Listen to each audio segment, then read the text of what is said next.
Rumah mewah berlantai 2 dengan pilar-pilar kokoh berwarna putih gading ini, seharusnya menjadi tempat paling nyaman bagiku untuk pulang.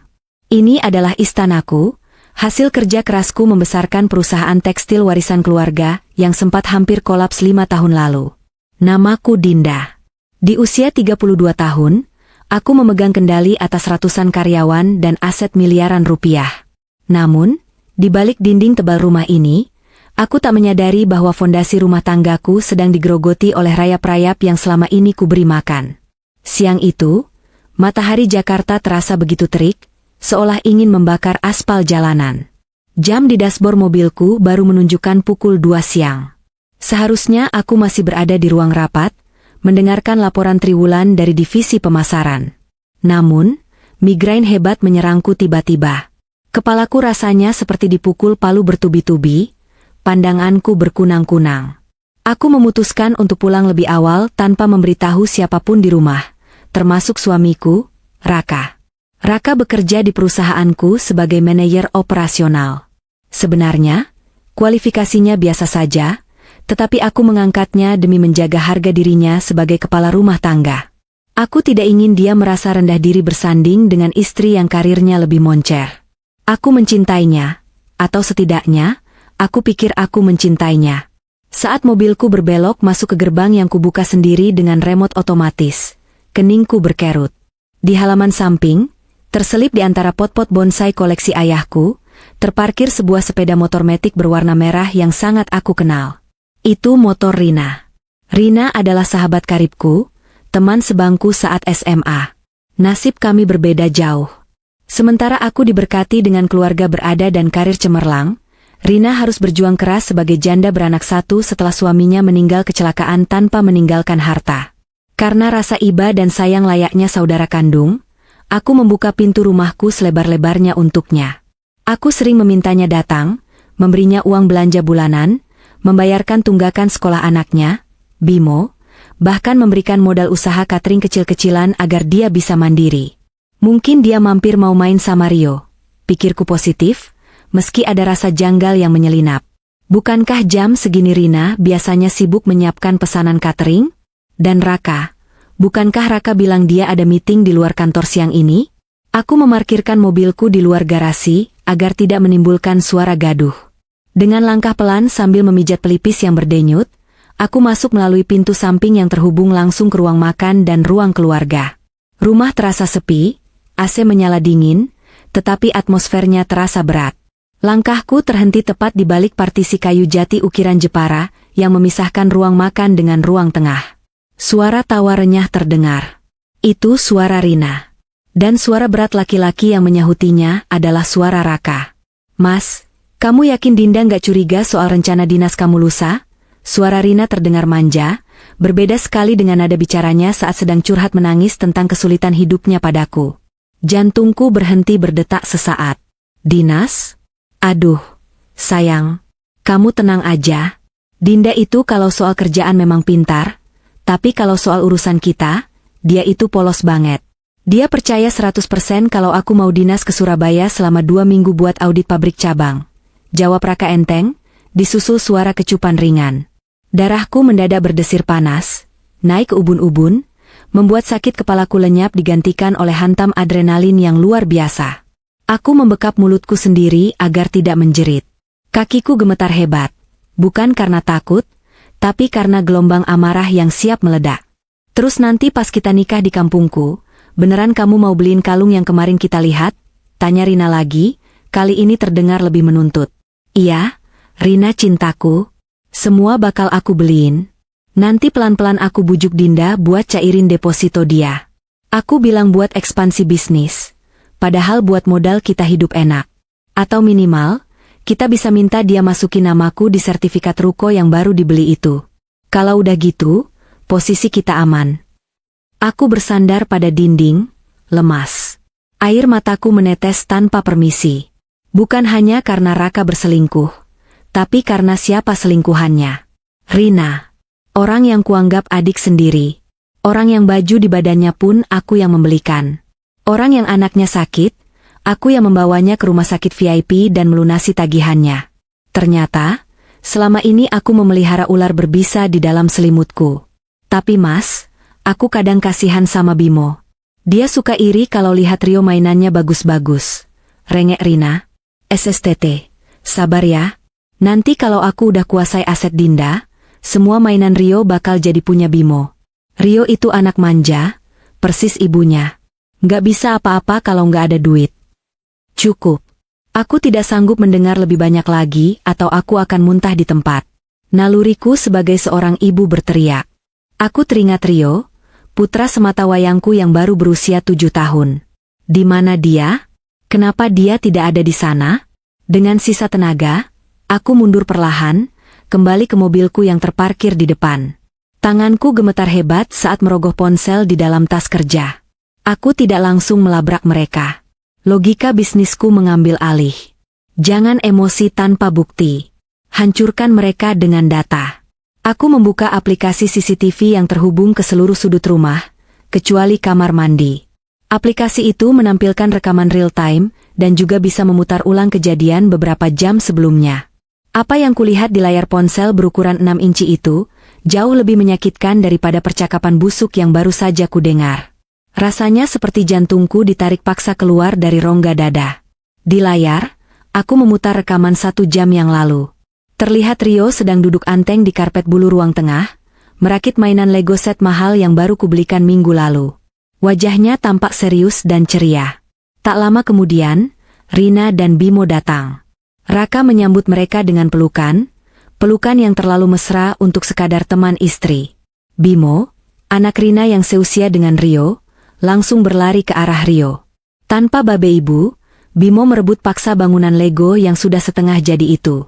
Ini punyaku, teriak Bimo dalam rekaman itu. Dia membanting Lego itu hingga hancur berantakan. Rio kaget dan mulai menangis. Itu punya Rio. Jangan dirusak. Rio mencoba mengambil kembali potongan mainannya. Dan inilah momen yang membuatku bersumpah demi Tuhan akan menghancurkan hidup mereka. Raka, ayah kandung Rio, bukannya melerai atau menasihati Bimo, dia justru berjalan mendekat dan menjitak kepala Rio cukup keras. Peletak. Rio, jangan pelit, bentak Raka. Suaranya menggelegar di speaker ponselku. Kamu kan mainan udah banyak. Kasih itu ke Bimo. Bimo itu tamu, dia jarang punya mainan bagus. Kamu harusnya ngalah. Rio memegangi kepalanya, menangis semakin keras. Tapi Pak, Rio baru bikin. DM. Papa pusing denger kamu cengeng terus. Dasar anak laki-laki manja, bisanya cuma ngerengek sama mama kamu. Raka menarik lengan kecil Rio, menyeretnya kasar ke pojok ruangan. Duduk di situ, jangan berisik. Biar Bimo main. Sementara itu, Rina, wanita iblis itu hanya duduk di sofa sambil tersenyum, lalu memangku Bimo dan menciumi anaknya. Udah ya sayang, main aja. Om Raka baik kok, nggak kayak Tante Dinda yang pelit. Nanti mainannya dibawa pulang juga boleh. Di layar, aku melihat anakku, darah dagingku, duduk terseduh-seduh di pojok ruangan sambil memeluk lutut. Dia melihat ayahnya sendiri bercanda tawa dengan anak lain, memuji-muji anak pelakor, sementara dirinya diperlakukan seperti sampah. Air mataku tumpah deras, membasahi setir mobil. Hatiku hancur, remuk redam. Kemarahanku bukan lagi soal perselingkuhan suami istri. Ini soal seorang ibu yang melihat anaknya disakiti. Raka telah melewati batas yang tak termaafkan. Dia boleh mengkhianatiku, dia boleh mengambil uangku, tapi menyakiti Rio secara fisik dan mental, itu adalah deklarasi perang. Aku menghapus air mata dengan kasar. Wajahku di cermin spion terlihat berantakan, tapi mataku menyala dengan tekad yang dingin. Rasa iba pada janda miskin itu, hilang musnah. Rasa hormat pada suami, lenyap tak berbekas. Aku menyimpan rekaman video itu ke folder tersembunyi, dan mencadangkannya ke cloud detik itu juga. Ini adalah senjataku. Bukti KDRT pada anak dan bukti perselingkuhan yang tak terbantahkan. Kalian ingin menikah? Bisikku pada layar ponsel yang menampilkan wajah-wajah pengkhianat itu. Silakan. Aku akan buatkan pesta pernikahan yang paling tak terlupakan. Pesta di mana kalian akan kehilangan segalanya. Aku menarik napas panjang, menata ekspresi wajahku kembali normal. Aku akan masuk rumah itu, berpura-pura baru sampai, berpura-pura sakit kepala, dan berpura-pura bodoh. Aku akan membiarkan Raka pergi, Dinas. Aku akan membiarkan dia mengira dia menang. Karena saat dia pergi nanti, aku pastikan dia tidak akan punya tempat untuk kembali. Dengan senyum dingin yang mengerikan, aku melangkah keluar dari mobil. Sandiwara dimulai sekarang. Aku menarik napas panjang di depan pintu samping, menata detak jantung yang masih berpacu liar. Kuusap wajahku, menghapus sisa air mata dan menggantinya dengan topeng terbaik yang kumiliki, senyum istri yang penurut dan naif. Saat aku melangkah masuk, suara tawa di ruang tengah mendadak berhenti. Hening. Seperti maling yang tertangkap basah, namun mereka belum tahu kalau polisi sudah mengepung. Loh, sayang, kok udah pulang? Raka bertanya dengan nada kaget yang tidak bisa disembunyikan. Dia buru-buru berdiri dari sofa, sedikit menjauh dari Rina. Rina, dengan akting yang tak kalah canggih, langsung berdiri dan berpura-pura merapikan baju Bimo. Dinda, tumben jam segini udah di rumah. Sakit ya? Aku memijat pelipis, berpura-pura meringis. Iya, migrainku kambuh parah banget. Mata rasanya mau copot. Makanya aku pulang cepat mau istirahat. Mataku melirik sekilas ke arah Rio yang masih sesenggukan di pojok ruangan. Hatiku teriris, tapi aku menahannya. Aku berjalan mendekati Rio, mengelus kepalanya pelan. Rio kenapa nangis? Nak? Sebelum Rio sempat mengadu, Raka memotong cepat. Biasa, Yang. Rebutan mainan sama Bimo. Namanya juga anak-anak, Rio harus belajar berbagi. Jangan dimanja terus. Aku menelan ludah yang terasa pahit. Tunggu pembalasanku, Mas, batinku. Oh gitu. Ya udah, Rina, maaf ya aku nggak bisa nemenin ngobrol. Aku mau langsung rebahan di kamar. Ucapku lemah lembut. Rina tersenyum lega.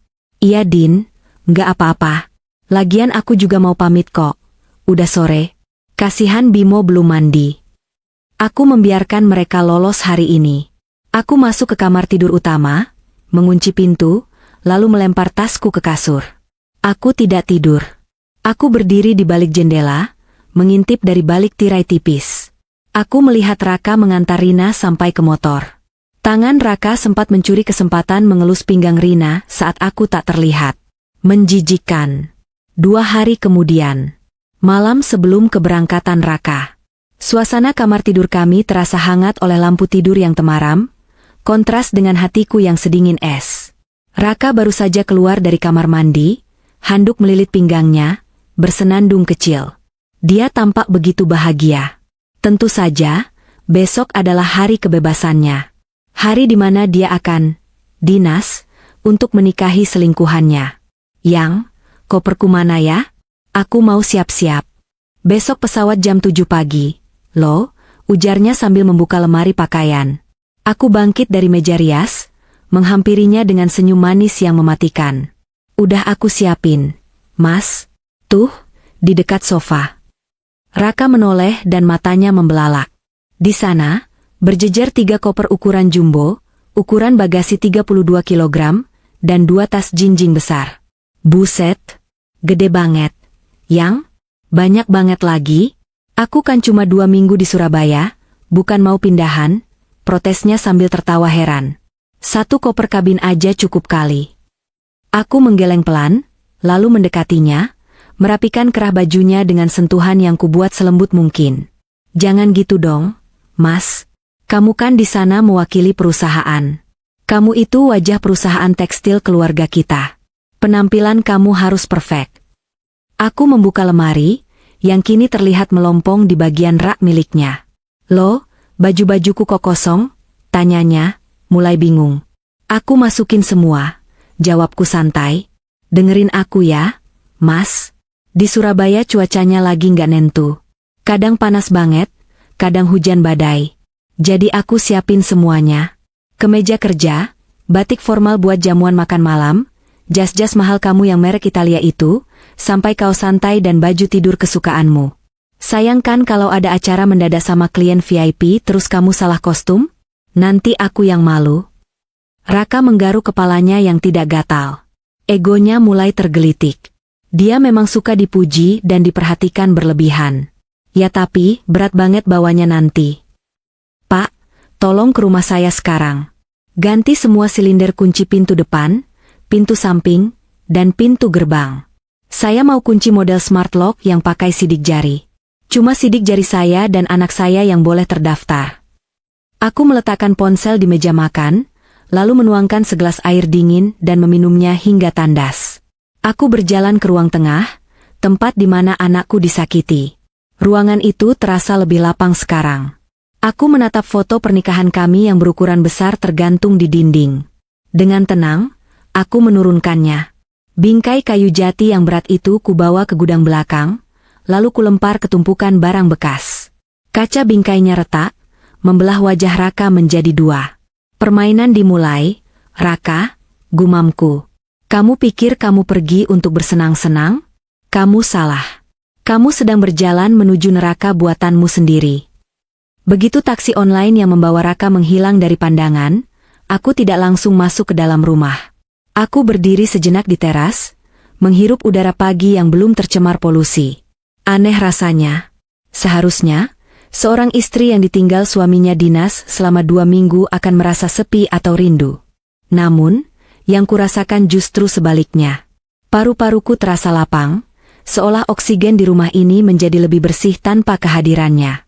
Beban seberat 1 ton yang selama ini menekan pundakku, kebohongan, pengkhianatan, dan kepura-puraan, terangkat seketika. Langkah pertamaku adalah sterilisasi. Aku memanggil Mbok Nah, asisten rumah tangga senior yang sudah bekerja dengan keluargaku sejak aku masih kuliah, dan Pak Asep, satpam rumah. Aku mengumpulkan mereka di ruang tengah. Mbok, Pak Asep, dengarkan saya baik-baik, ujarku dengan nada serius yang jarang mereka dengar.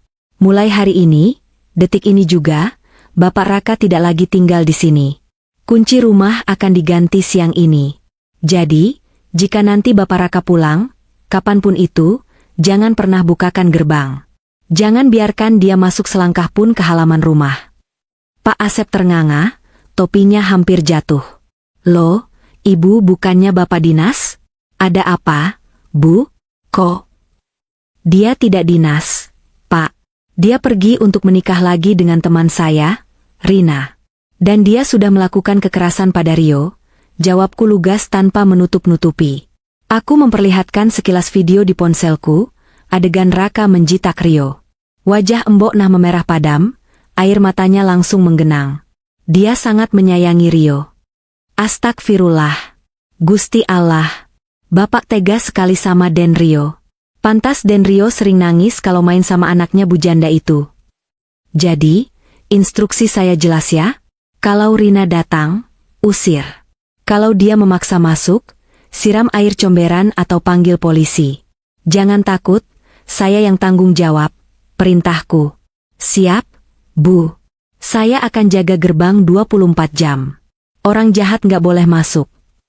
Pak Asep mengepalkan tangannya geram. Setelah urusan keamanan rumah selesai, aku beralih ke agenda utama, menghancurkan fondasi hidup Raka. Siang itu, aku meluncur ke kantor pengacara kepercayaanku, Pak Johan. Gedung kantornya yang tinggi menjulang di kawasan Sudirman terasa dingin. Aku duduk di kursi kulit di hadapannya, meletakkan sebuah flash disk hitam di atas meja kaca. Saya mau gugat cerai Raka secepatnya, Pak Johan. Dan saya mau hak asuh Rio jatuh ke tangan saya 100%, tanpa ada hak kunjung bagi Raka, ucapku tegas.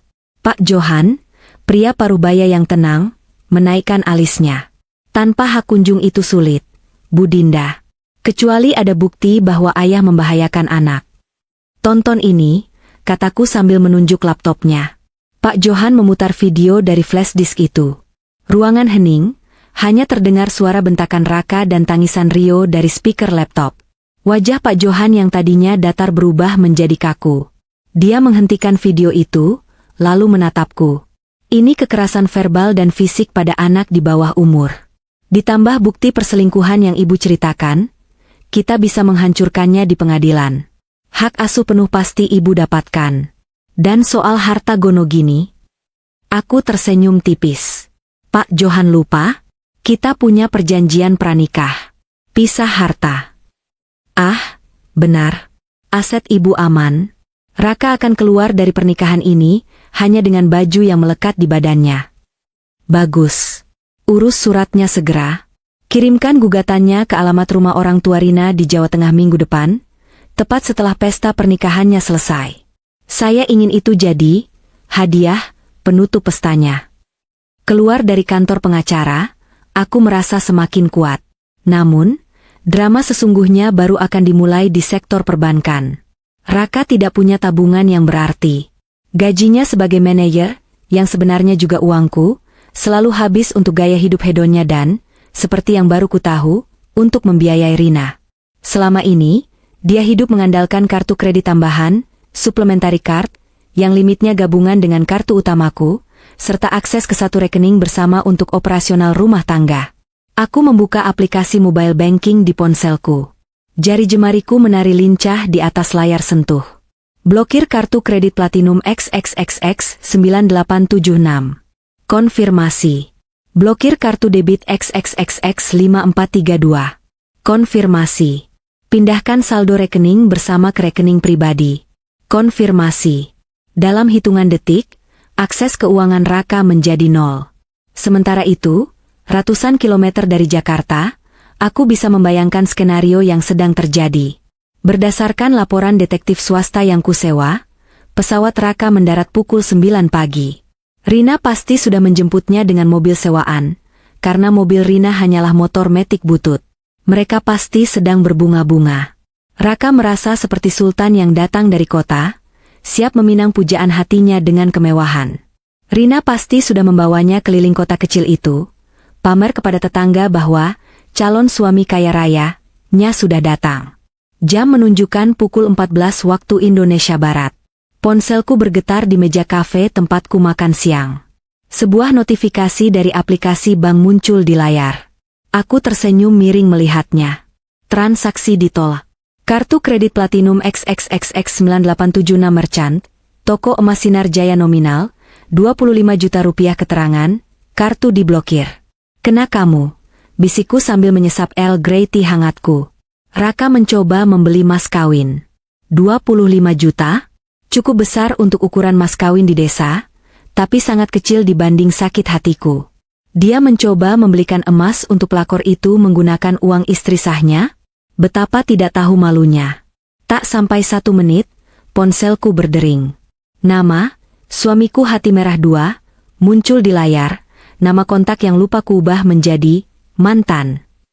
Aku membiarkannya berdering sampai mati. Biarkan dia panik. Biarkan dia malu di depan pelayan toko emas dan Rina. Ponsel berdering lagi. Dan lagi.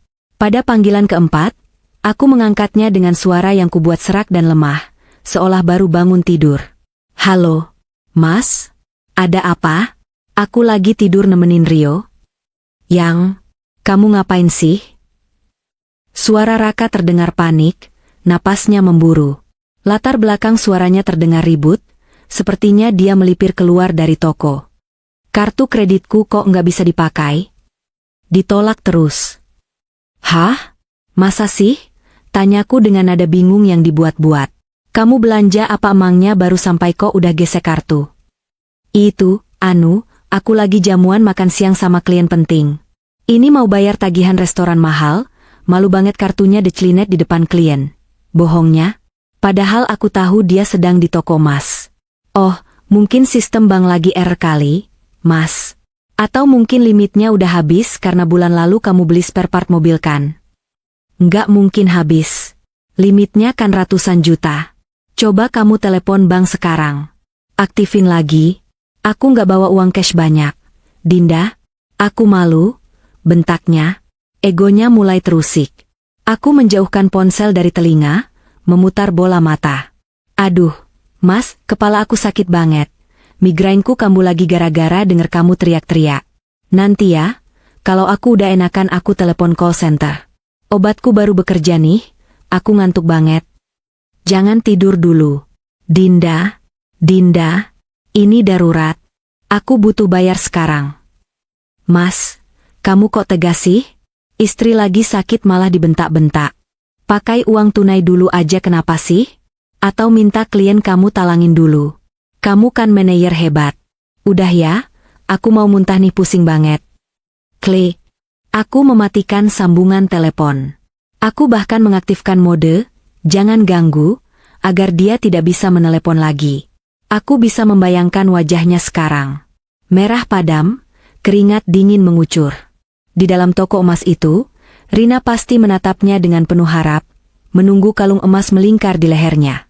Tapi Raka harus masuk kembali ke toko dengan tangan kosong dan wajah tertunduk, membatalkan transaksi dengan alasan, dompet tertinggal, atau kartu bermasalah. Harga dirinya di depan keluarga Rina pasti mulai retak. Dan ini baru permulaan. Dia butuh uang untuk membayar sisa catering, dekorasi, dan sewa gedung yang katanya akan dilunasi, begitu calon mempelai pria datang. Dengan hati yang riang, aku membuka laptopku. Saatnya menyiapkan kado utama. Aku membuka software pengedit video. Aku mengimpor semua file CCTV yang sudah kucadangkan. Klip 1, Raka dan Rina merencanakan pernikahan siri di ruang tengahku. Klip 2, Raka memaki Rio. Klip 3, Rina menyumpahi aku cepat mati supaya hartaku jatuh ke Raka. Ya, aku menemukan klip ini dari rekaman seminggu lalu saat aku sedang keluar kota. Klip 4, bukti-bukti transfer mobile banking. Aku menyusunnya dengan rapi, memberikan transisi yang dramatis, dan menambahkan teks keterangan yang besar dan jelas. Aku ingin setiap tamu undangan di barisan paling belakang pun bisa membacanya. Aku tidak menggunakan musik latar yang sedih. Aku memilih musik yang mencekam, tipe musik yang biasa dipakai di film dokumenter kriminal saat penjahatnya tertangkap.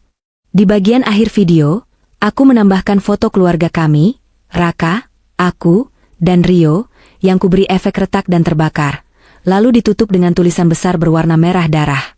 Selamat menikmati hidup sebagai pengangguran penipu. Dari Dinda, sumber dana yang sudah ditutup. Aku merender video itu dengan kualitas tertinggi. Judul filenya, kado terindah untuk sahabat dan suamiku. Setelah video selesai, aku memanggil kurir ekspres. Aku memasukkan flash disk itu ke dalam kotak kado yang cantik, bersama sebuah proyektor portabel yang baru kubeli online dan kirim instan. Paket itu kutujukan kepada Bapak Sastro, ayah Rina, untuk diputar saat resepsi pernikahan sebagai kejutan dari rekan kerja Raka. Kirim kilat. Harus sampai lusa pagi sebelum acara dimulai, pesanku pada kurir itu sambil memberikan tip besar. Matahari mulai terbenam di ufuk barat. Langit berwarna jingga kemerahan, seolah ikut terbakar oleh amarahku. Aku duduk di balkon kamar, menatap ke arah gerbang. Tidak ada lagi Raka yang pulang kerja. Tidak ada lagi sandiwara. Perang sudah dimulai. Dan tombol nuklirnya baru saja kukirim. 1 minggu kemudian. Hari Minggu yang cerah. Atau mungkin, hari kiamat kecil bagi 2 orang pengkhianat. Aku duduk santai di ruang kerjaku yang sejuk, mengenakan piyama sutra yang nyaman, ditemani segelas jus jeruk segar. Di hadapanku, laptop 15 inci menyala terang. Bukan menampilkan grafik saham atau laporan keuangan perusahaan, melainkan sebuah tampilan live streaming Instagram. Detektif swasta yang kusewa bekerja sangat efisien. Dia berhasil menyusupkan salah satu temannya sebagai tamu undangan, seorang ibu-ibu yang gemar melakukan siaran langsung di media sosial. Akun Instagramnya tidak digembok, dan berkat itu, aku memiliki kursi VIP di barisan paling depan untuk menyaksikan kehancuran rumah tanggaku sendiri, sekaligus kehancuran hidup mereka.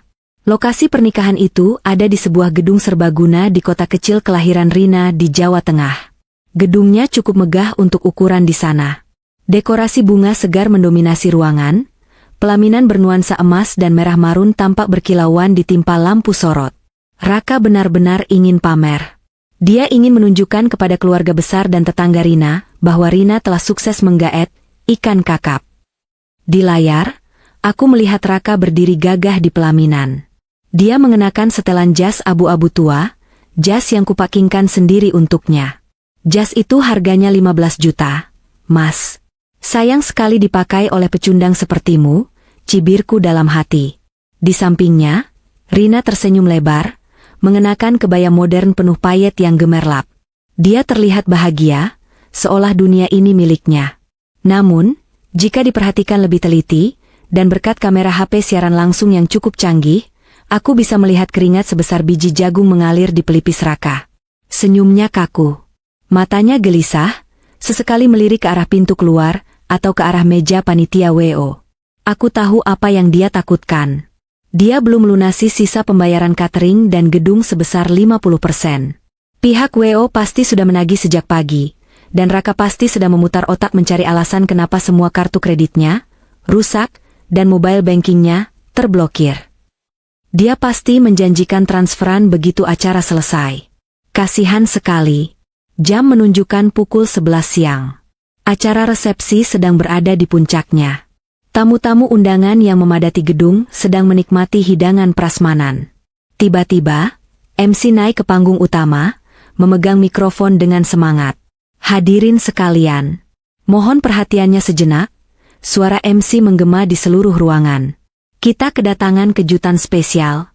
Ada kiriman kado istimewa dari rekan-rekan bisnis Mas Raka di Jakarta, yang dikirimkan khusus untuk Bapak Sastro, ayahanda mempelai wanita. Kabarnya, ini adalah video perjalanan cinta kedua mempelai yang sangat menyentuh hati. Mari kita saksikan bersama di layar lebar. Jantungku berdebar kencang karena antusiasme yang meluap-luap. Ini saatnya. Di layar streaming, aku melihat Raka dan Rina saling pandang dengan bingung. Raka mengerutkan kening. Dia tahu dia tidak punya teman bisnis yang akan mengirim video. Dia pasti mulai curiga, tapi terlambat. Operator gedung sudah menerima flash disk dari paket yang dikirim atas nama rekan Raka itu dan menghubungkannya ke proyektor raksasa di belakang pelaminan. Lampu gedung diredupkan. Suasana menjadi syahdu. Video dimulai dengan intro musik instrumental piano yang romantis, menampilkan tulisan kaligrafi indah, untuk cinta yang tulus. Tamu-tamu bertepuk tangan. Rina tersenyum malu-malu, menutupi mulutnya dengan tangan, mungkin berpikir Raka diam-diam menyiapkan kejutan romantis ini. Namun, di detik ke-10, musik piano itu berhenti mendadak dengan suara scratch piringan hitam yang menyakitkan telinga. Layar menjadi hitam selama 2 detik. Hening. Lalu, gambar berubah drastis.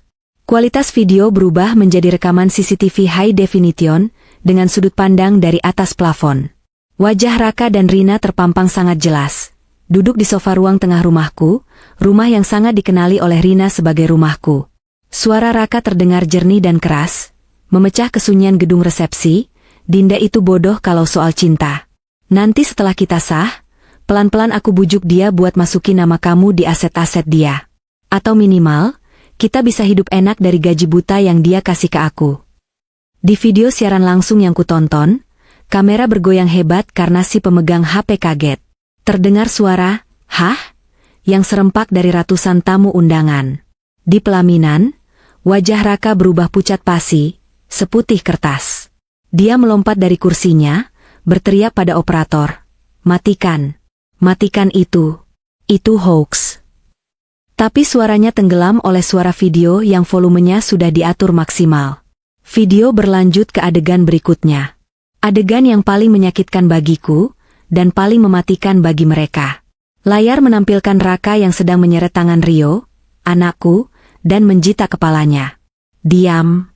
Papa pusing dengar kamu nangis. Dasar anak manja."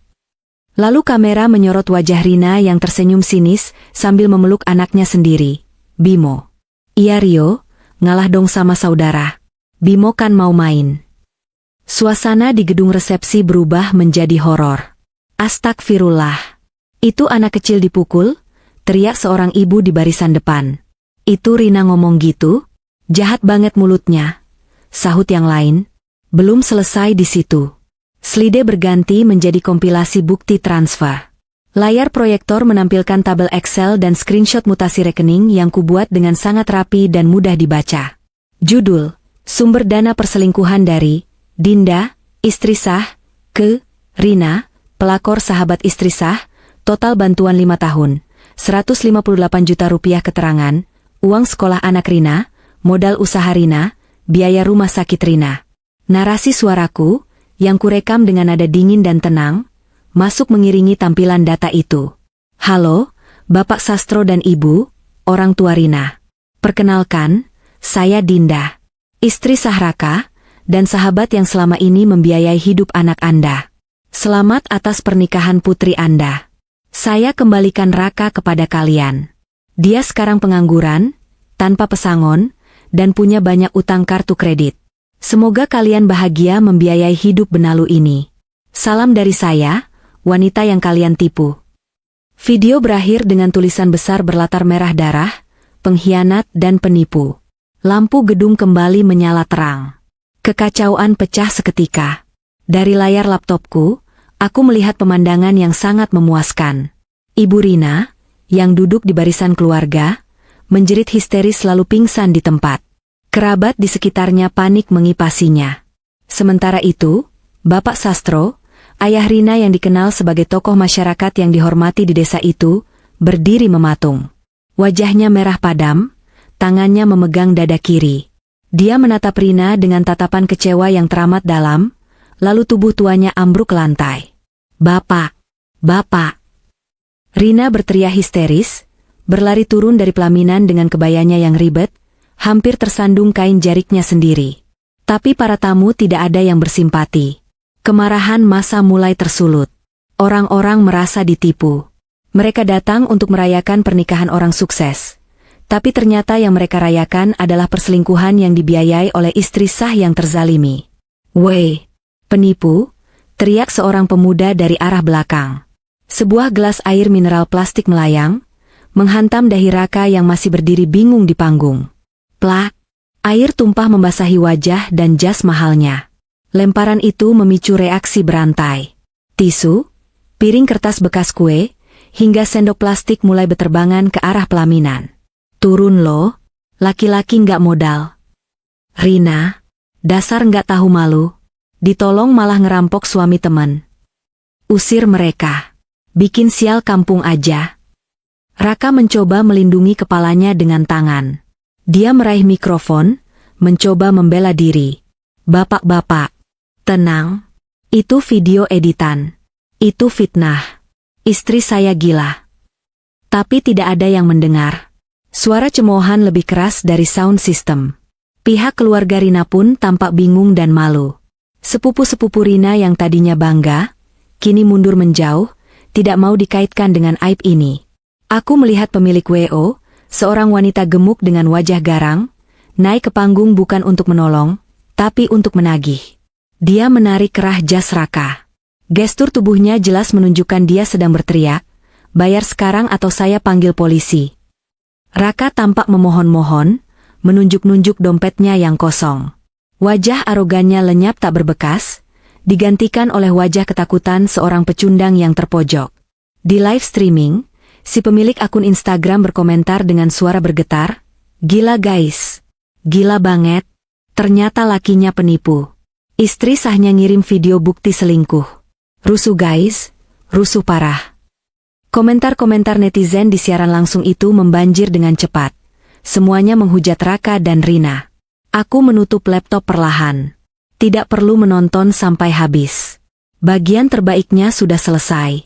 Aku bersandar di kursi kerjaku, menatap langit-langit. Hening di ruanganku sangat kontras dengan keributan yang baru saja kusaksikan. Kena kalian, gumamku pelan.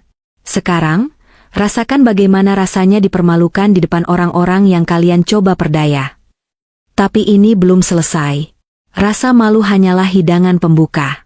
Hidangan utamanya adalah kemiskinan. Raka tidak akan bisa membayar WO itu. Rina tidak akan punya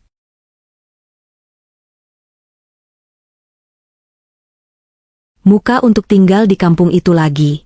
Dan tanpa uangku, cinta suci mereka akan diuji oleh realita tagihan yang menumpuk. Aku mengambil ponsel, menelepon Pak Johan, pengacaraku. Pak Johan, pestanya sudah hancur. Silakan kirimkan surat gugatan cerainya besok pagi ke alamat orang tua Rina. Pastikan kurirnya menyerahkan saat mereka baru pulang dari rumah sakit. Biar sekalian syoknya. Baik, Bu Dinda. Strategi yang sangat efektif. Jawab Pak Johan, terdengar sedikit ngeri namun kagum. Aku meletakkan ponsel dan tersenyum. Hari Minggu yang indah. Sangat indah. Ponselku berdering lagi. Di layar, nama, Suamiku hati merah dua, berkedip-kedip mendesak. Aku menatapnya sejenak, membiarkan getaran ponsel itu menari di atas meja marmer ruang kerjaku. Suara dering itu terdengar seperti jeritan minta tolong dari seseorang yang sedang tenggelam, dan akulah satu-satunya orang yang memegang pelampung. Namun, alih-alih melempar pelampung, aku justru berniat mengganti air lautnya dengan beton. Aku menggeser tombol hijau, lalu menekan tombol loudspeaker. Dinda, keterlaluan kamu. Kamu iblis. Kamu hancurkan aku. Kamu hancurkan acara kami di depan semua orang. Suara Raka meledak, bercampur antara amarah, tangis, dan kepanikan luar biasa. Suara latar belakang di sana sangat gaduh. Teriakan orang menagih, isak tangis perempuan, pasti Rina, dan bunyi benda jatuh. Aku menyesap jus jerukku dengan tenang sebelum menjawab. Oh, acaranya hancur ya, Mas? Sayang sekali. Padahal aku sudah kirim kado spesial. Videonya bagus kan? Resolusinya 4K loh, biar semua orang bisa lihat jelas betapa busuknya hati kalian. Tutup mulutmu.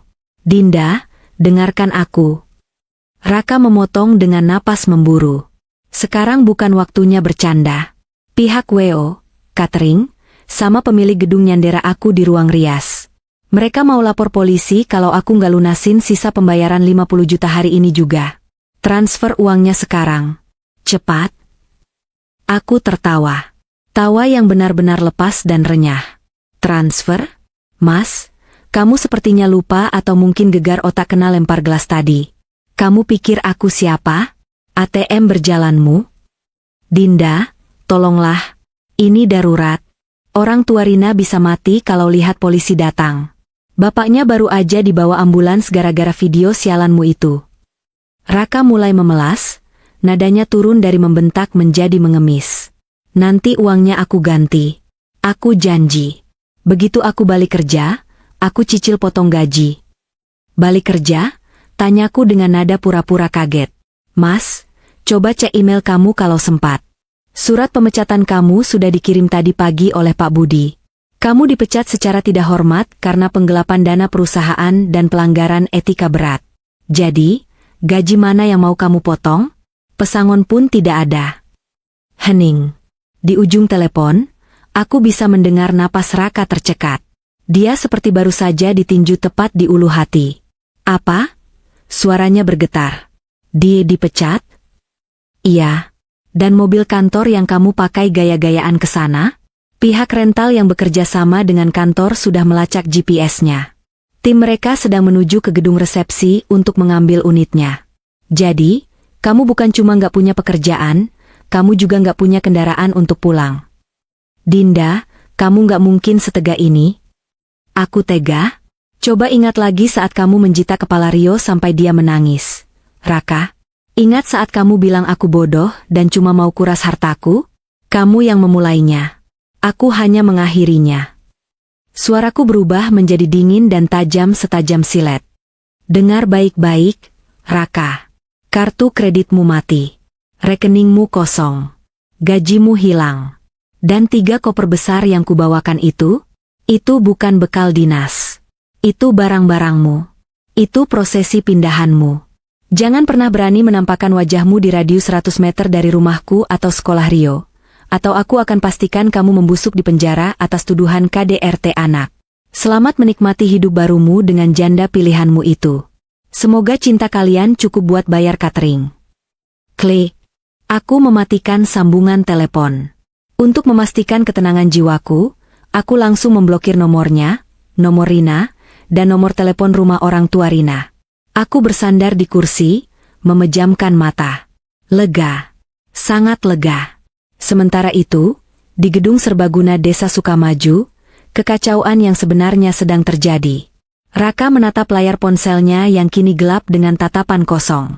Dia baru saja kehilangan segalanya dalam durasi percakapan 5 menit.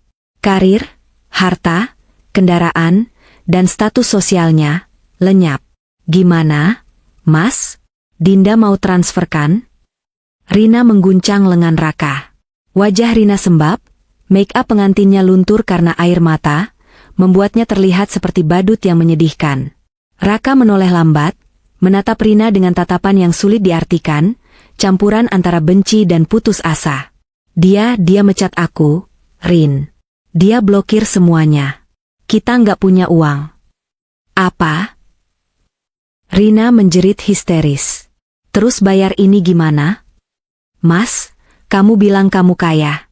Kamu bilang hartanya Dinda itu gampang diambil. Sebelum Raka sempat menjawab, pintu ruang rias didobrak kasar. Masuklah pemilik WO, Bu Ratna, bersama dua orang pria berbadan kekar dan pemilik catering. Mana? Udah ditransfer belum? Bentak Bu Ratna. Jangan main-main ya. Makanan udah dimakan tamu, dekorasi udah dipasang, gedung udah dipakai. Total sisa tagihan 52.500.000. Bayar sekarang atau kalian berdua kami seret ke polsek. Raka gemetar. Kakinya lemas. Dia mencoba bernegosiasi. Bu, tolong beri waktu, saya sedang ada musibah. Halah, musibah matamu. Tadi di video jelas banget situ selingkuh dan morotin istri sah. Situ penipu, potong pemilik catering dengan emosi. Saya nggak mau tahu. Bayar. Raka merogoh saku jasnya, mengeluarkan dompet. Kosong. Hanya ada KTP dan beberapa lembar uang ratusan ribu yang tak seberapa. Saya nggak ada uang tunai. Bu Ratna menatap mereka dengan jijik. Matanya menyapu penampilan Rina. Oke, kalau nggak ada uang, sita barangnya. Dua pria kekar itu maju. Lepas perhiasannya, perintah Bu Ratna pada Rina. Jangan, ini emas asli, ini punya saya. Rina mencoba menutupi kalung dan gelang emas yang dipakainya. Itu adalah perhiasan yang dibelinya 2 bulan lalu, menggunakan uang yang kuminta Raka transfer untuk modal usaha, Rina. Lepas atau kami panggil polisi sekarang juga atas tuduhan penipuan, ancam pria kekar itu. Dengan menangis terseduh-seduh, Rina terpaksa melepas kalung, gelang, dan cincinnya. Bu Ratna menaksir harganya. Masih kurang. Ini paling laku 10 juta. Motor di depan punya siapa? Itu motor saya. Satu-satunya, jerit Rina. Kuncinya mana? Akhirnya, kunci motor metik Rina pun berpindah tangan. Perhiasan dilucuti, motor disita sebagai jaminan sampai mereka bisa melunasi utang. Belum cukup sampai di situ, tim dari rental mobil datang. Mereka menunjukkan surat kuasa penarikan unit. Raka dipaksa menyerahkan kunci mobil Innova yang dipakainya. Dia juga disuruh mengeluarkan semua barang-barangnya dari bagasi mobil. Maka, di sore yang mendung itu, pemandangan tragis tersaji di parkiran gedung. Raka dan Rina berdiri di samping tumpukan 3 koper besar dan 2 tas jinjing, menyaksikan mobil mewah yang tadi pagi mereka naiki dengan bangga, kini dibawa pergi orang. Tamu undangan sudah pulang sambil membawa gosip terpanas abad ini. Staf WO sedang membongkar tenda dengan wajah masam. Ayo pulang ke rumah Bapak, ajak Rina sambil menyeret kakinya yang lecet karena sepatu hak tinggi. Kita jelasin ke Bapak pelan-pelan. Raka hanya diam, menyeret koper-koper berat berisi baju mahalnya. Baju yang kini terasa seperti beban dosa. Mereka naik becak motor menuju rumah orang tua Rina, karena motor Rina sudah disita. Sesampainya di depan rumah joglo sederhana milik Pak Sastro, mereka melihat bendera kuning belum terpasang, tapi suasana rumah sangat mencekam. Ada Paman Rina, Pak De Harjo, berdiri di teras dengan wajah merah padam. Pak De, Bapak gimana? Tanya Rina takut-takut. Berani kamu injakan kaki di sini? Heh? Bentak Pak De Harjo. Suaranya menggelegar sampai tetangga menengok. Bapakmu kritis. Jantungnya kumat gara-gara malu lihat kelakuan bejatmu. Seumur hidup bapakmu jadi guru ngaji, dihormati orang kampung, sekarang hancur lebur gara-gara anaknya jadi pelakor. Pak De, maafin Rina. Rina bisa jelasin? Rina mencoba masuk, tapi Pak De Harjo mendorongnya hingga Rina jatuh terduduk di tanah. Gak ada yang perlu dijelasin. Videonya jelas. Kamu makan uang temenmu sendiri. Kamu rebut suaminya. Dasar perempuan gak tahu diuntung. Pak De Harjo kemudian menunjuk Raka yang berdiri mematung di samping koper-kopernya. Dan kamu, laki-laki macam apa kamu? Berani datang ke sini nipu keluarga kami, ngaku orang kaya, ngaku istri sudah setuju, ternyata maling. Pergi kalian. Sebuah tas plastik besar dilempar dari dalam rumah. Isinya baju-baju harian Rina dan baju Bimo. Bawa anakmu si Bimo, pergi dari sini. Ibu nggak mau lihat muka kalian lagi. Ibu malu. Terdengar suara Ibu Rina berteriak histeris dari dalam rumah, disusul suara tangisan pilu. Tapi Bu, kami mau tidur di mana?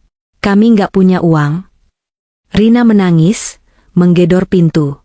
Tidur di kolong jembatan. Atau minta sama istrimu yang kaya itu. Pergi. Jangan balik sebelum bapakmu sembuh, atau warga sini yang bakal ngusir kalian. Pak De Harjo mengambil sapu lidi, siap memukul jika mereka tidak segera angkat kaki. Raka menarik tangan Rina. Udah, Rin. Ayo pergi. Kita bisa diamuk masa kalau di sini terus. Tapi Mas, kita mau kemana? Rina meratap. Raka tidak menjawab. Dia tidak punya jawaban. Sore berganti malam. Langit menurunkan hujan gerimis, seolah alam semesta pun ingin meludahi nasib mereka. Raka dan Rina berjalan tertatih-tatih di pinggir jalan aspal desa yang gelap. Raka mendorong 2 koper besar dengan susah payah, 1 koper lagi ditarik oleh Rina. Bimo berjalan di belakang mereka, merengek lapar dan capek. Mereka berhenti di sebuah pos ronda yang kosong. Raka membanting koper mahalnya ke lantai semen yang kotor. Dia membuka salah satu koper dengan frustrasi, berharap ada keajaiban. Mungkin Dinda menyelipkan amplop uang? Mungkin ada perhiasan yang terbawa? Tapi saat koper terbuka, yang terlihat hanyalah deretan jas Italia, kemeja sutra, sepatu kulit mengkilap, dan jam tangan koleksi. Barang-barang mewah itu menatap Raka dengan ejekan bisu. Jas 15 juta. Gumam Raka sambil memegang kain halus jasnya. Tangannya gemetar. Sepatu 5 juta. Jam tangan 20 juta. Semua barang ini mahal, sangat mahal. Tapi di desa kecil ini, di tengah malam yang hujan, semua ini sampah. Dia tidak bisa menukar jas Armani dengan sepiring nasi goreng. Dia tidak bisa membayar sewa kamar losmen dengan sepatu pantofel. Mas, Bimo lapar. Rengek Rina. Raka menatap Rina, lalu menatap tumpukan baju-baju itu. Air matanya menetes. Bukan air mata pertobatan, tapi air mata kesadaran bahwa dia telah menukar berlian dengan batu kali.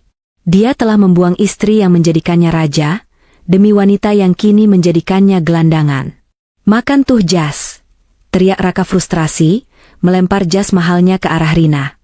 Makan, itu harta kita sekarang. Cuma kain lep. Di kejauhan, guntur menggelegar. Malam pertama, bulan madu, mereka dimulai bukan di hotel berbintang, melainkan di pos ronda yang dingin, ditemani nyamuk dan perut yang melilit perih. Dan jauh di Jakarta, aku tidur dengan nyenyak, berselimut selimut tebal yang hangat, memeluk Rio yang bermimpi indah. Keadilan telah ditegakkan. Pagi itu, matahari terbit di ufuk timur dengan malas, sinarnya menerobos celah-celah dinding kayu sebuah kamar kontrakan sempit di pinggiran kota kecamatan. Bukan sinar matahari hangat yang biasa menyapa Raka di kamar ber-AC rumahku, melainkan panas yang langsung membuat kulit lengket karena sirkulasi udara yang buruk. Raka terbangun dengan punggung yang terasa remuk. Kasur busa tipis yang mereka beli bekas di pasar loak, tak mampu menopang tubuhnya yang terbiasa tidur di kasur king size ortopedi seharga puluhan juta. Dia menatap langit-langit kamar yang penuh bercak jamur dan sarang laba-laba. Bau apek menguar dari sudut ruangan, bercampur dengan bau minyak telon dan keringat. Di sampingnya, Rina masih tertidur dengan mulut sedikit terbuka, mendengkur halus. Wajahnya tanpa make up terlihat kusam dan lelah. Di ujung kaki mereka, Bimo meringkuk, memeluk guling yang sarungnya sudah kucel. Raka bangkit duduk, menyingkirkan selimut tipis. Pandangannya tertumbuk pada 3 koper besar dan 2 tas jinjing yang menumpuk di sudut kamar, memakan hampir separuh ruang gerak di kamar berukuran 3x3 meter itu. Itu adalah pemandangan paling ironis di dunia. Koper-koper bermerek Rimowa dan Samsonite itu berisi setelan jas Armani, kemeja sutra, sepatu kulit Italia, dan dasi-dasi sutra. Namun, mereka berada di kontrakan petak seharga 300.000 per bulan yang kamar mandinya ada di luar dan harus antre dengan penghuni lain. Apa gunanya semua ini? Gumam Raka pahit. Kemarin, Dia mencoba menjual jas-jas mahalnya ke pasar loak di kota kecamatan. Dia berharap bisa mendapatkan setidaknya 5 juta untuk satu setel jas yang belinya 15 juta. 50.000, Mas, tawar pedagang pakaian bekas itu tanpa dosa. Gila kamu. Ini branded. Asli Italia.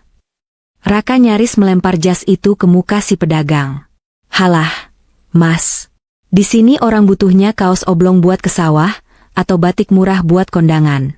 Siapa yang mau pakai jas tebal begini di kampung? Panas. Kalau mau 50.000 saya ambil, kalau enggak ya bawa pulang lagi. Raka akhirnya pulang dengan tangan hampa, menahan malu luar biasa. Satu-satunya yang laku hanyalah 1 jam tangan Tissot miliknya.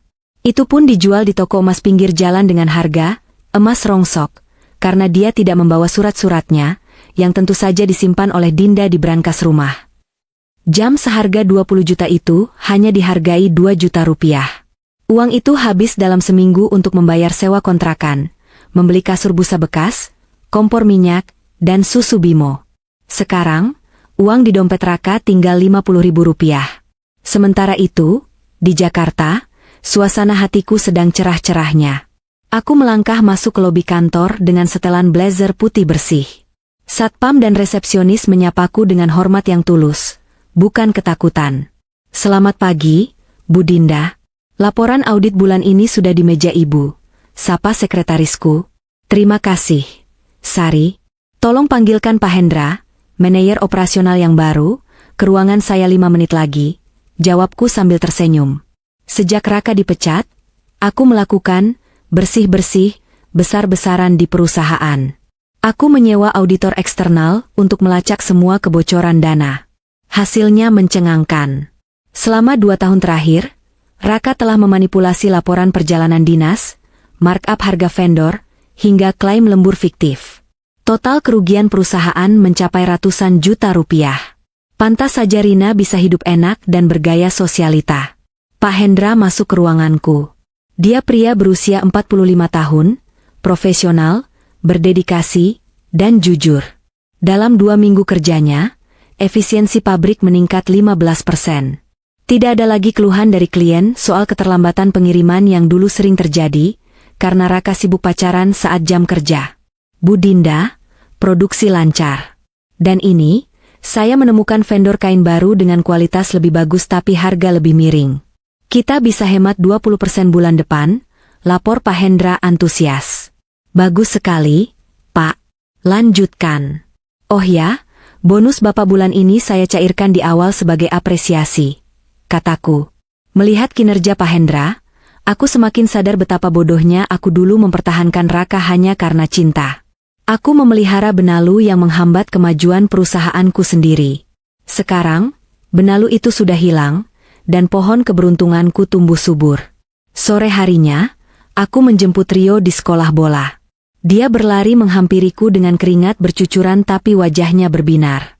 "Ma, Rio gol in 2 kali tadi," serunya bangga. Aku memeluknya, tidak peduli bajuku kotor terkena keringat. "Hebat anak Mama. Nanti kita rayakan makan steak ya." "Asyik. Mama, Rio seneng deh sekarang di rumah nggak ada papa," celetuk Rio polos saat kami berjalan ke mobil. Langkahku terhenti. "Kenapa sayang?" "Soalnya papa suka marah-marah nggak jelas. Kalau ada papa, Rio takut salah ngomong. Kalau sekarang Mama sering senyum." Hatiku mencelos, lalu menghangat. Ternyata, kepergian Raka bukan kehilangan, melainkan pembebasan bagi kami berdua. Kembali ke kontrakan sempit yang pengap. Rina sedang mencuci baju di ember plastik di depan pintu kamar. Tangannya yang dulu rutin manicure di salon langgananku, kini merah-merah dan kasar akibat deterjen murah. Dia mengucek celana jeans Raka dengan penuh amarah. "Raka, kamu mau diam aja di dalam? Cari kerja sana," teriak Rina dari luar. Raka keluar dengan wajah kusut, mengenakan kaos partai yang didapatnya dari tetangga karena kaos-kaos mahalnya terlalu sayang, dan terlalu aneh, dipakai sehari-hari di lingkungan kumuh ini. "Mau kerja apa, Rin?" "Aku udah ngelamar ke pabrik tekstil di ujung jalan." "Ditolak." "Namaku udah di blacklist sama Dinda di asosiasi pengusaha," jawab Raka frustrasi. Dia baru tahu kemarin, Saat mencoba melamar jadi supervisor, HRD pabrik itu tertawa melihat namanya. Dinda benar-benar menutup semua pintu karir profesionalnya. Ya kerja apa kek? Kuli panggul di pasar. Tukang ojek. Apa aja. Susu Bimo habis, beras tinggal segelas. Kamu mau kita mati kelaparan? Bentak Rina. Air matanya menetes. Aku nyesel. Mas, tahu gini aku nggak mau nikah sama kamu. Katanya kaya, ternyata zong. Heh, ngaca dong. Raka balas membentak, jarinya menunjuk wajah Rina. Kamu yang goda aku duluan. Kamu yang minta tas branded, minta modal usaha, minta ini itu. Kalau bukan karena kamu, aku masih hidup enak di rumah Dinda. Aku masih dihormati karyawan. Gara-gara nafsu sama kamu, aku jadi gembel. Salah kamu sendiri mau tergoda. Dasar laki-laki lemah. Rina melempar cucian basah ke wajah Raka. Pertengkaran hebat terjadi. Tetangga kontrakan mulai berteriak menyuruh mereka diam. Bimo menangis kencang di dalam kamar. Raka yang emosi menendang ember cucian hingga tumpah, lalu pergi meninggalkan kontrakan dengan membanting pintu pagar. Dia berjalan tanpa tujuan menuju pasar induk kecamatan. Perutnya melilit perih karena belum makan nasi sejak kemarin sore. Dia melihat kesibukan di area bongkar muat sayur. Truk-truk besar berdatangan membawa kol, wortel, dan bawang. Seorang mandor bertubuh kekar berteriak. Woi, butuh tenaga angkut nih. Siapa mau? 1 karung 2.000 perak. Raka menelan ludah. Dia, Raka Pradana, mantan manajer operasional yang biasa tanda tangan kontrak miliaran rupiah di ruangan ber-AC, kini menatap karung bawang seberat 50 kilogram. Tapi rasa lapar mengalahkan gengsi. Raka maju, mengangkat tangannya ragu-ragu. Saya, Pak. Si mandor menatap Raka dari atas ke bawah, melihat kulitnya yang masih relatif bersih meski kusam. Kuat lo? Lembek gitu badannya. Kuat, Pak. Saya butuh uang. Jawab Raka lirih. Ya udah, angkut tuh bawang dari truk kelapa Bu Haji di dalam. Awas jangan jatuh. Raka mengangkat karung bawang merah itu ke pundaknya. Bruk. Beratnya luar biasa. Tulang bahunya serasa mau patah. Bau tanah dan bawang menusuk hidungnya. Keringat langsung bercucuran membasahi wajahnya. Langkah demi langkah dia ambil dengan gemetar. Kakinya goyah. Di tengah pasar yang becek dan bau amis, Raka berjalan tertatih-tatih. Dia berpapasan dengan seorang ibu-ibu yang menatapnya iba. Tatapan itu menusuk harga dirinya lebih tajam daripada pisau. Dulu, dia dihormati. Sekarang, dia dikasihani. 1 karung selesai. Dia mendapat upah 2.000 rupiah. Uang kertas lecek yang bau ikan. Raka menatap uang itu di telapak tangannya yang mulai lecet melepuh. Dulu, uang 2.000 ini bahkan tidak dia ambil jika jatuh di karpet mobilnya. Sekarang, dia harus mematahkan punggungnya demi mendapatkannya. Dia kembali ke truk, mengangkut karung kedua, ketiga, keempat, sampai akhirnya tubuhnya menyerah di karung ke-10. Dia ambruk, muntah-muntah karena kelelahan dan perut kosong. Mandor melempar uang 20.000 ke depannya. Udah, minggir lo, nyusahin aja, nih upah lo. Jangan balik lagi, lo nggak bakat kerja kasar. Raka memungut uang 20.000 itu dari tanah yang becek. Air matanya bercampur dengan lumpur di pipinya. Dia menangis sesenggukan di belakang tumpukan sampah pasar. Dia teringat Dinda. Teringat saat Dinda menyambutnya pulang kerja dengan segelas jus dingin dan pijatan di bahu. Teringat tawa Rio. Teringat kenyamanan mobil Innovanya. Semuanya hilang. Dan yang paling menyakitkan adalah kesadaran bahwa ini bukan mimpi buruk yang akan berakhir saat dia bangun. Ini adalah sisa hidupnya. Dia harus hidup dengan uang 20.000 sehari, bersama istri yang terus memaki dan anak tiri yang terus merengek. Di kejauhan, Raka melihat sebuah mobil mewah melintas di jalan raya depan pasar. Dia membayangkan Dinda ada di dalamnya, tertawa bahagia. Dan dia tahu, dia pantas mendapatkan semua penderitaan ini. Hari itu, Raka pulang membawa nasi bungkus paling murah dan obat gosok. Tidak ada lagi jas Armani, tidak ada lagi wibawa. Yang tersisa hanyalah Raka si kuli panggul gagal yang harus menghadapi neraka di rumah kontrakannya. Waktu adalah hakim yang paling adil. Dia tidak bisa disuap, tidak bisa dipercepat, dan yang paling kejam, dia tidak bisa diputar ulang. 1 tahun telah berlalu sejak badai itu menghancurkan rumah tanggaku. Atau lebih tepatnya, membersihkan rumah tanggaku dari kotoran. Jakarta malam ini begitu gemerlap. Aku berdiri di podium sebuah ballroom hotel bintang 5, memegang trofi kristal yang berkilauan ditimpa cahaya lampu sorot. Suara tepuk tangan membahana memenuhi ruangan. Selamat kepada Ibu Dinda, CEO Pradana Tekstil, atas penghargaannya sebagai Inspiring Woman Entrepreneur of the Year. Suara MC menggema. Aku tersenyum, mengangguk hormat kepada hadirin. Gaun malam berwarna merah marun yang kupakai membalut tubuhku dengan sempurna, melambangkan keberanian dan kekuatan baru yang kutemukan. Di barisan depan, duduk Rio yang kini berusia 8 tahun. Dia memakai setelan jas anak-anak yang rapi, bertepuk tangan paling keras sambil berseru, "Itu mama aku." Melihat senyum Rio, hatiku membuncah. Setahun terakhir ini, tanpa kehadiran Raka, Rio tumbuh menjadi anak yang jauh lebih percaya diri. Nilai rapornya sempurna, dia menjadi kapten tim sepak bola sekolah, dan yang terpenting, dia tidak pernah lagi menangis di pojok ruangan. Trauma akibat bentakan ayahnya perlahan sembuh berkat terapi dan lingkungan yang penuh kasih sayang. Saat sesi wawancara, seorang wartawan bertanya, "Bu Dinda, apa rahasia di balik lonjakan omzet perusahaan ibu yang begitu drastis tahun ini?" Aku mendekatkan mikrofon ke bibir, tersenyum penuh arti. Rahasianya sederhana. Saya membuang beban operasional yang tidak perlu, membersihkan hama yang menggerogoti aset, dan fokus pada orang-orang yang benar-benar setia bekerja.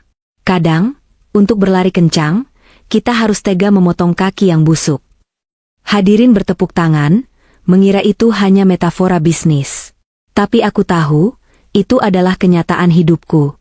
Sementara itu, ratusan kilometer dari kemewahan ballroom itu, di sebuah terminal bus yang kotor dan bau pesing, Raka sedang duduk meringkuk di bangku panjang. 1 tahun telah mengubah Raka Pradana menjadi sosok yang nyaris tak dikenali. Rambutnya gondrong tak terurus dan berminyak. Kulitnya yang dulu terawat skincare mahal kini terbakar matahari, kusam, dan bersisik. Giginya kuning karena kebanyakan merokok-rokok lintingan murah untuk mengusir lapar. Dia baru saja turun dari bus ekonomi jurusan Jawa Tengah Jakarta. Uang tiket bus itu dia dapatkan dari hasil menjual satu-satunya koper Rimowa yang tersisa, koper terakhir yang selama ini dia pertahankan mati-matian sebagai sisa harga diri. Tapi lapar dan putus asa memaksanya menjual harga diri, itu seharga Rp200.000 saja kepada penadah barang bekas. Raka nekat kembali ke Jakarta. Hubungannya dengan Rina sudah hancur lebur. Cinta? Jangan bercanda. Cinta mereka lenyap saat token listrik berbunyi dan beras habis. Rina kini bekerja sebagai pemandu lagu di sebuah tempat karaoke pinggiran yang remang-remang. Setiap hari mereka bertengkar, saling memaki, saling menyalahkan. Rina bahkan sering tidak pulang, lebih memilih tidur di mes karaoke daripada di kontrakan panas bersama Raka yang pengangguran dan sakit-sakitan. Raka merasa dia masih punya harapan. Dinda masih istriku, pikirnya naif. Surat cerai memang sudah keluar 6 bulan lalu secara verstek. Tapi Dinda itu wanita lembut. Kalau aku datang, bersujud di kakinya, memohon demi Rio, dia pasti luluh. Setidaknya, dia mungkin memberiku pekerjaan jadi satpam atau tukang kebun. Apa saja asal aku bisa makan enak lagi. Dengan sisa uang di saku, Raka naik angkutan umum menuju kawasan perumahan elit tempat kami tinggal. Jam menunjukkan pukul 10 malam saat Raka tiba di depan gerbang rumahku. Gerbang yang dulu dia buka dengan remote otomatis, kini tampak seperti benteng pertahanan yang tak tertembus. Pagar itu kini lebih tinggi, dilengkapi kawat berduri halus di bagian atas, dan ada pos satpam baru yang lebih modern. Raka mendekat dengan langkah gemetar. Dia melihat mobil Alphard putih, mobil baru milikku, terparkir di carport. Hatinya berdesir. Dia membayangkan kasur empuk di kamar utama, shower air hangat, dan makanan lezat di kulkas. "Siapa di sana?" Teriakan tegas mengagetkannya. "Pak Asep," satpam setia yang dulu sering Raka suruh-suruh membelikan rokok, keluar dari pos dengan membawa pentungan. Wajah Pak Asep garang. "Pak Asep, ini saya, Pak." "Raka?" Suara Raka parau, terdengar menyedihkan. Pak Asep menyipitkan mata, menyorotkan senter ke wajah Raka. Dia terlonjak kaget, lalu ekspresinya berubah menjadi jijik. Ya ampun, Pak Raka, kok jadi kayak gembel begini? Raka menelan ludah, menahan malu. Pak, tolong panggilkan Dinda. Saya mau bicara. Penting. Soal Rio. Ibu belum pulang. Lagi terima penghargaan. Dan kalaupun ibu ada, saya dilarang keras bukain gerbang buat bapak. Perintah ibu jelas. Bapak itu orang asing yang berbahaya, jawab Pak Asep dingin tanpa membuka pintu pagar sedikit pun. Oh, Pak, saya lapar. Pak, saya belum makan dari kemarin. Kasih saya masuk sebentar aja, minum air putih juga nggak apa-apa. Raka mulai menangis, memegang jeruji besi pagar. Pak Asep menggeleng tegas. Nggak bisa. Pergi sana sebelum saya panggil polisi komplek. Bapak udah bukan siapa-siapa di sini. Tepat saat itu, sorot lampu mobil menyilaukan mata Raka. Mobilku datang. Sopir pribadiku membunyikan klakson pelan, meminta gerbang dibuka. Jantung Raka berdegup kencang. Ini kesempatannya. Saat gerbang otomatis terbuka perlahan, Raka nekat menerobos masuk, menghadang mobilku. Dinda, Dinda, teriaknya sambil menggedor kaca jendela mobil bagian belakang. Sopirku kaget dan mengerem mendadak.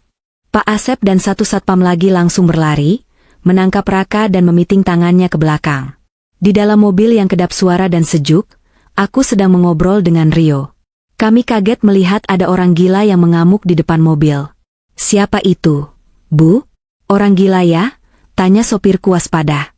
Aku menurunkan kaca jendela sedikit, hanya sebatas mata. Aku menatap pria yang sedang meronta-ronta dipegangi satpam itu. Butuh waktu 5 detik bagiku untuk menyadari siapa dia. Mataku melebar sedikit, bukan karena rindu, tapi karena kaget melihat betapa hancurnya manusia ini. Kemejanya kumal, baunya bahkan tercium samar meski kaca hanya terbuka sedikit. Wajah itu, wajah yang dulu kupuja, kini tampak seperti topeng tua yang retak. Dinda, ini aku, Mas Raka, suamimu.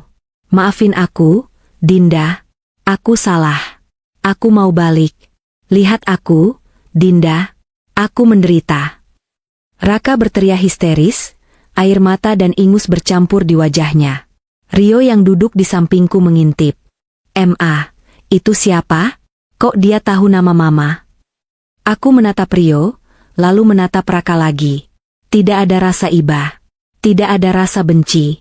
Yang ada hanya rasa asing. Dia bukan lagi suamiku. Dia hanyalah konsekuensi dari pilihan buruknya sendiri. Aku menekan tombol intercom yang terhubung ke pos satpam. Pak Asep, tolong amankan orang gila ini.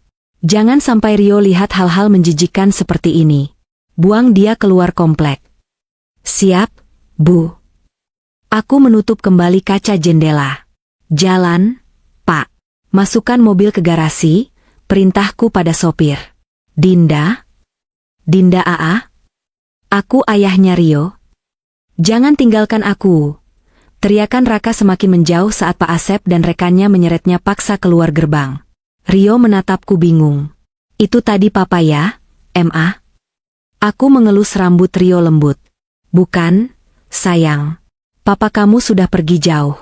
Itu tadi hanya orang yang salah jalan dan tersesat. Sudah, jangan dipikirkan. Besok kamu sekolah kan? Rio mengangguk, kembali fokus pada mainan robotnya. Bagi Rio, sosok Raka sudah memudar, digantikan oleh kenyamanan hidup yang kubangun untuknya. Malam itu, Raka dilempar keluar dari gerbang komplek perumahan elit itu. Dia jatuh tersungkur di aspal keras. Lututnya berdarah. Dia melihat gerbang tinggi rumahku tertutup rapat, menyembunyikan cahaya hangat dari dalam. Dia menyadari satu hal yang paling menyakitkan, Dinda tidak membencinya. Dinda tidak marah padanya. Dinda sudah tidak peduli padanya. Bagi Dinda, dia sudah mati. Dan menjadi hantu yang tak terlihat jauh lebih menyakitkan daripada menjadi musuh. Hujan mulai turun deras. Raka duduk di trotoar, basah kuyup, menatap istana yang dulu miliknya. Perutnya melilit perih, tapi hatinya jauh lebih perih.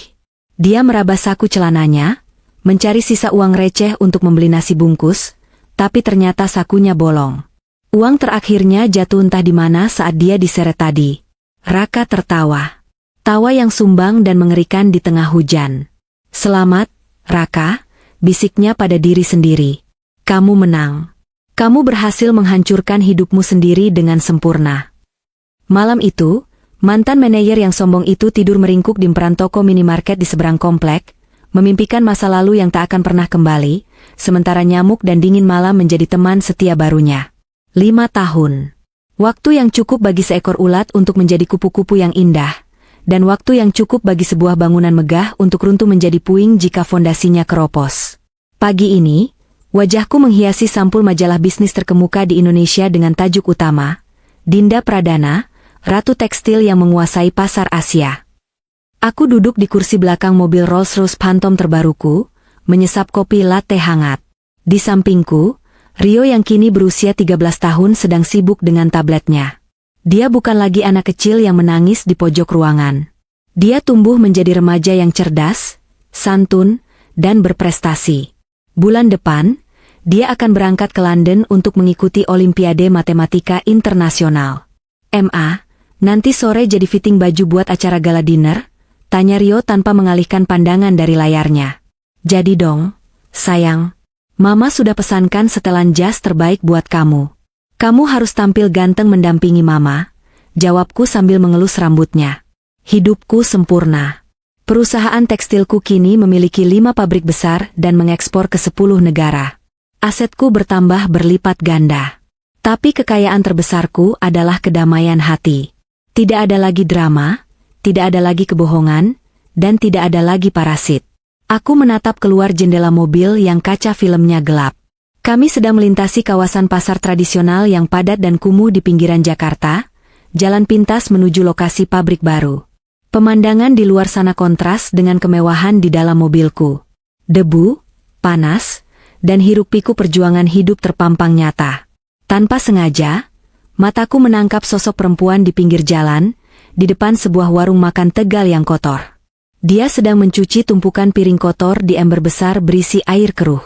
Rambutnya yang dulu sering dismoothing kini kusut masai, diikat asal-asalan dengan karet gelang.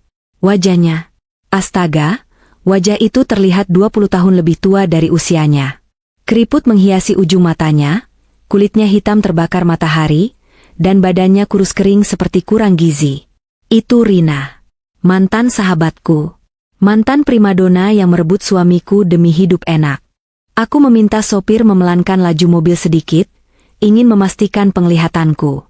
Benar, itu dia. Rina sedang dibentak oleh pemilik warung. "Cuci yang bersih. Masih berminyak gini. Dasar kerja nggak becus. Pantesan laki lo kabur." Rina hanya menunduk, tidak berani melawan. Dulu, dia wanita yang sombong, yang berani menghina aku di belakangku. Sekarang, harga dirinya lebih rendah dari sisa makanan di piring yang dia cuci. Aku mendengar kabar dari jaringan informanku, aku masih memantau mereka sesekali hanya untuk memastikan mereka tidak mengganggu hidupku, bahwa hidup Rina hancur total. Setelah diusir dari kampung halamannya, orang tuanya meninggal dunia satu persatu. Ayahnya wafat karena serangan jantung tak lama setelah skandal pernikahan itu, membawa rasa malu sampai ke liang lahat. Ibunya menyusul setahun kemudian karena sakit-sakitan dan menolak dijenguk oleh Rina.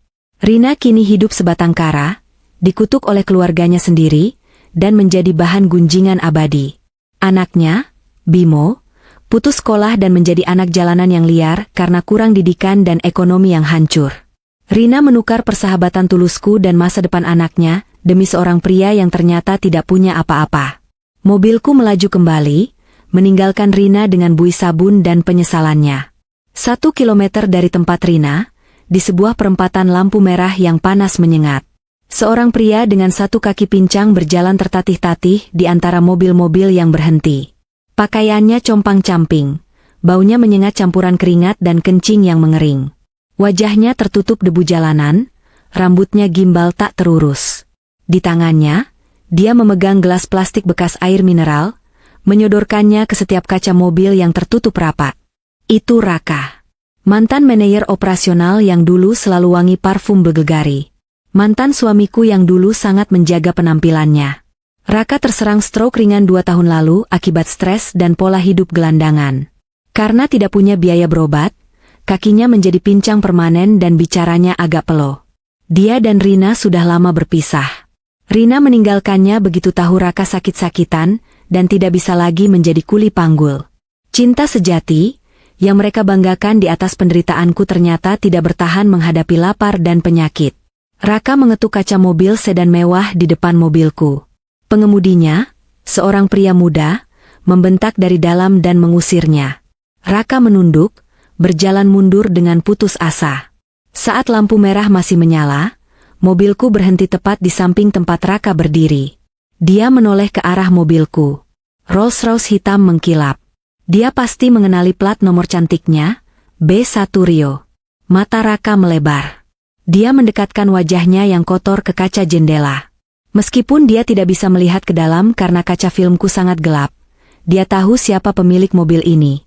Dia tahu siapa Rio. Aku menurunkan kaca jendela, hanya 5 cm. Cukup untuk mata kami bertemu, tapi tidak cukup untuk udara kotor masuk ke dalam. Dinda, bisiknya. Suaranya serak, nyaris tak terdengar. Matanya berkaca-kaca, penuh dengan kerinduan, penyesalan, dan rasa sakit yang amat sangat. Dia melihatku duduk anggun dengan gaun sutra. Dia melihat Rio yang sehat dan tampan di sampingku. Dia melihat surga yang dulu dia miliki, surga yang dia bakar dengan tangannya sendiri demi neraka yang kini dia huni. Tolong, Dinda, aku sakit. Rintihnya. Tangan kotornya mencoba menyentuh kaca mobil. Aku menatapnya datar. Tidak ada lagi amarah. Amarah membutuhkan energi, dan Raka tidak layak mendapatkan energiku. Yang ada hanyalah rasa kasihan, seperti melihat kucing jalanan yang sekarat. Aku mengambil selembar uang 100.000 rupiah dari dompetku. Uang berwarna merah itu kuselipkan melalui celah kaca jendela. Ambil ini, beli makan dan obat luka. Jangan pernah mendekat lagi, ucapku dingin. Raka gemetar mengambil uang itu. 100.000. Dulu, ini hanya uang rokok baginya. Sekarang, ini adalah penyambung nyawa. Dinda, maafin aku kangen Rio. Kamu tidak punya hak untuk kangen. Ayah Rio sudah mati 5 tahun yang lalu saat dia memilih selingkuhan daripada anaknya. Yang berdiri di sini hanya orang asing. Aku menekan tombol, kaca jendela naik menutup perlahan. Memisahkan duniaku yang wangi dan sejuk, dengan dunianya yang bau dan panas. Jalan, Pak. Perintahku pada sopir saat lampu berubah hijau. Mobilku melaju mulus, meninggalkan Raka yang berdiri mematung di tengah asap knalpot. Lewat kaca spion, aku melihatnya jatuh terduduk di aspal, memegang uang 100.000 itu di dadanya, menangis meraung-raung. Dia menangisi kebodohannya. Dia menangisi egonya. Dia menangisi takdir yang kini berbalik mencekiknya. Malam harinya, aku berdiri di balkon kamarku, menatap langit Jakarta yang berbintang. Keadilan itu nyata. Mungkin tidak datang instan seperti mie rebus, tapi dia selalu datang di waktu yang tepat dengan porsi yang pas. Raka dan Rina mengira mereka bisa membangun istana bahagia di atas air mata istri dan anak yang terzalimi. Mereka lupa bahwa 2 orang yang tersakiti itu menembus langit tanpa penghalang. Rina kini menjadi babu yang hina, kehilangan keluarga dan masa depan.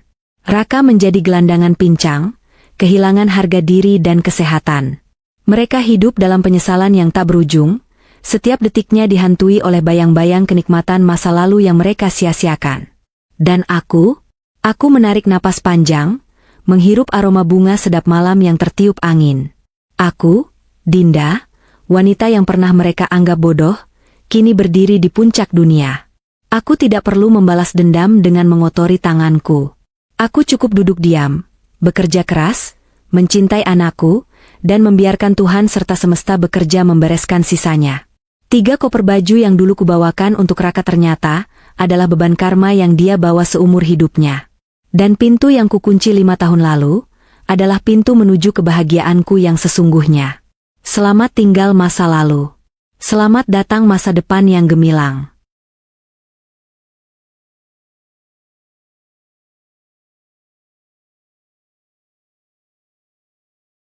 Rumah mewah berlantai 2 dengan pilar-pilar kokoh berwarna putih gading.